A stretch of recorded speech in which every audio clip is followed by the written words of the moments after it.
बिस्मिल्लाहिर्रहमानिर्रहीम। अस्सलाम वालेकुम नाज़रीन। आज 6 मई हम बात करेंगे दो अहम इश्यूज़ के ऊपर। एक तो मरीम नवाज़ ने तोशा खाना रेफरेंस में एक दरख्वास्त दायर की थी। दो महलात हैं उसके हवाले से, जो कि एक एबटाबाद में है और एक मरी में है। इनको ज़ब्त ना किया जाए क्योंकि वो मेरी माँ की मलकियत हैं। अब मरीम नवाज अपने बयान से फिर गई हैं और किस तरह से जो है वो 17 मई यानी कि ईद के बाद का जो आने वाले दिन है वो मरीम नवाज पर किस तरह से भारी पड़ने वाले हैं, इसकी तफसीलात आपके सामने रखूंगी। साथ ही हम देखेंगे कि एहतजाज अहसन साहब ने इलेक्टोरल रिफॉर्म्स का जो एजेंडा है वज़ीर आज़म इमरान खान का, इसके ऊपर दो बड़े मेन पॉइंट्स बताए हैं, जिसके बाद जो है वो अपोजिशन को मेरी नज़र में या तो शर्म से डूब मरना चाहिए या फिर कोई मुँह पाने के लिए अपने लिए कोई जगह ढूंढ लेनी चाहिए। क्योंकि जिस तरह से वो अवाम को गुमराह करें, इमरान खान साहब एक बहुत बड़ा इकदाम उठाने जा रहे हैं और उससे जितनी भी सियासी इस्लाहात आएंगी पाकिस्तान में, इलेक्शन जो होते हैं हर 5 साल बाद, उसमें जितना दंगा फसाद हम देखते हैं, इस सब चीज़ों में जितनी इस्लाहात आएंगी और अपोजिशन किस तरह से जो है वो अवाम को जो है वो गुमराह कर रही है, इसकी तफसीलात आपके सामने रखेंगे। साथ ही हम ये भी देखेंगे कि एहतजाज अहसन साहब ने मरीम नवाज़ को कहा है कि वो इस निज़ाम की जो है वो बहुत लाडली हैं। वो उन्होंने क्यों कहा, इस पर भी नज़र डालेंगे। सबसे पहले हम देखते हैं कि मरीम नवाज़ की जो दरख्वास्त है जो उन्होंने इस्लामाबाद हाई कोर्ट में दायर की थी कि तोशा खाना रेफरेंस में मेरे इश्तिहारी और जो मफरूर वालिद मोहतरम हैं जिनकी जायदाद जब्त करने का हुक्म सुनाया है अदालत ने, इसमें दो महलात ऐसे हैं। पहले तो ये देख लेते हैं कि वो कौन से महलात हैं। वो हैं जी मकान नंबर A24 B और 3 हॉल रोड मरी में। ये 3 मकानात ऐसे हैं जिसे खरीद कर उन्होंने वहाँ एक महल बनाया। इस पर जो है वो फिर कभी बात करेंगे कि ये मकानात उन्होंने ख़रीदे थे, गैर कानूनी तौर पर हथियाए थे, इस पर कब्ज़ा किया था, या जिस तरह से रायवन महल का जो है वो एक राज खुला है, ये मकान भी इसी तरह से हथियाए गए हैं। इस पर खैर फिर किसी व्लॉग में बात करेंगे। दूसरा मकान जो है वो एबटाबाद की छांगला गली में है, इसमें भी जो है वो उनका एक महल है। इन दोनों महलात की दरख्वास्त जो है वो मरीम नवाज साहिबा ने दायर की थी कि ये दो महलात जो हैं वो मेरी माँ की मलकियत हैं, इस केस से पहले भी। और 14 मई 2019 को ये महलात जो हैं वो कानूनी वारिसीन में तकसीम कर दिए गए थे। ये उन्होंने मौक़िफ़ इख्तियार किया दरख्वास्त में, जिनमें एक मैं भी शामिल हूँ, यानी कि जिनका जो कानूनी वारिसीन है जिसमें महलात तकसीम हुए, उनकी वारिस जो है वो मैं भी हूँ। अदालत ने इन दोनों मकानों की जो नीलामी है वो रोक दी थी, लेकिन बाकी जो मकानात हैं उनकी नीलामी जो है वो उसका सिलसिला जारी है। उस पर हम तफसीली जो है वो बात पहले भी कर चुके हैं। यूसुफ अब्बास ने भी इस सिलसिले में एक दरख्वास्त दायर की थी और भी 3 से 4 जो है वो दरख्वास्तें दायर की गई हैं। नैब ने मरीम नवाज की दरख्वास्त पर अपना जवाब जो है वो जमा करवा दिया। बाकी दरख्वास्तों का जवाब जमा करवाने की नैब को ज़रूरत ही नहीं है, क्योंकि वो इतनी इम्पोर्टेंट नहीं है कि नैब जो है वो अब हर दरख्वास्त का जो है वो जवाब जमा करवाए।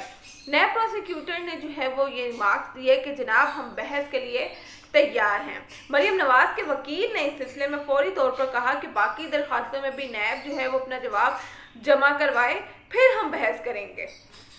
अब आप ज़रा अंदाज़ा लगाएं कि किस तरह से जो है वो ये अपने ही बयानात से फिर जाते हैं।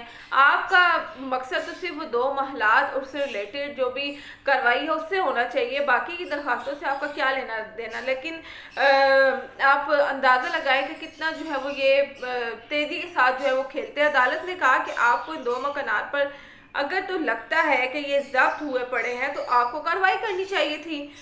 आप खुद इसे लेट कर रहे हैं, इसको डिले कर रहे हैं ये सारी कार्रवाई को। नए प्रोसिक्यूटर ने कहा कि ये लोग जनाब ये लोग फ्रॉडी हैं, इससे पहले भी इनके कई फ्रॉड जो है वो सामने आते रहे हैं, घपले करते रहते हैं, ये गैर कानूनी तौर पर ज़मीनें हथियाते रहते हैं। रायवन महल की भी उन्होंने मिसाल दी, तो उनकी जो रजिस्ट्री है वो जाली है। तफसीलात हमने जवाब में लिख दिया है। ये चाहते हैं कि 2 साल जो है वो मामला लटकता रहे ताकि जब इनकी हुकूमत आए तो ये अपने मामला जो है वो तय कर लें। اور جو بھی ان کے معاملات ہیں اس کو یہ ٹھیک کر لیں۔ عدالت سے یہ کہا گیا کہ مختصر تاریخ دے دیں جناب، اور یہ جو کیس ہے اس کو ختم کیا جائے تاکہ نیلامی شروع کرنی ہے۔ ہمیں عدالت کی جانب سے 60 دن کا آرڈر ملا ہے، ہم نے اس پہ کارروائی شروع کرنی ہے، تو آپ بھی جو ہے وہ مہربانی کریں اور کوئی چھوٹی موٹی تاریخ دیں تاکہ ہم اپنا جو ہے وہ کام شروع کریں۔ عدالت نے 17 مئی تک مریم نواز کو جو ہے وہ آخری موقع دیا ہے، ورنہ عدالت جو ہے وہ اپنا فیصلہ سنا دے گی۔ عدالت نے مریم نواز سے کہا ہے کہ جو بھی آپ کے معاملات ہے، جو بھی آپ اس پر کارروائی کرنا چاہتی ہے وہ کریں۔ 17 مئی تک ان کو ڈیڈ لائن دی گئی ہے، اس کے بعد جو ہے وہ عدالت اپنا فیصلہ سنانے جا رہی ہے کہ آیا ان دو جو محلات ہیں جن کا وہ کلیم کرتی ہیں کہ میری والدہ کے ہیں، وہ بھی نیلام کرنے ہیں یا نہیں۔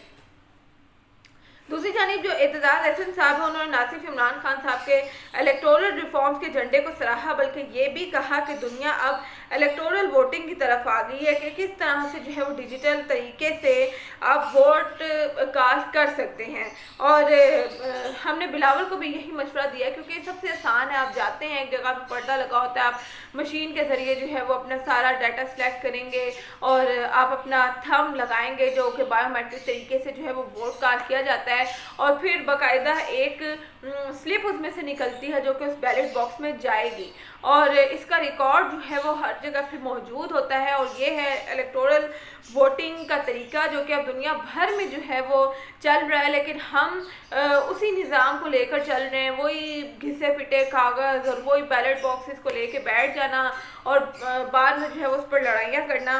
مریم نواز جو ہے وہ اس نظام کی لاڈلی ہیں۔ یہ اعتزاز احسن صاحب کا مریم نواز کو بڑا کرارا جواب ہے۔ وہ کہتے ہیں کہ وہ اس چوری کے نظام سے آئی ہیں، ہمیشہ سے دھاندلی کرتی رہی ہیں اور چاہتی ہیں کہ آگے بھی یہی ہو، جس طرح سے پہلے وہ حکومتیں کرتی رہی ہیں، جس طرح سے ان کے والد صاحب نے حکومت کی اور ہر بار جو ہے وہ دھاندلی ہوئی، تو وہ کہتے ہیں کہ وہ اسی لیے جو ہے اس کے خلاف ہیں کہ آگے بھی جو ہے وہ دھاندلی کرے اور دھاندلی سے جو ہے وہ جیتے۔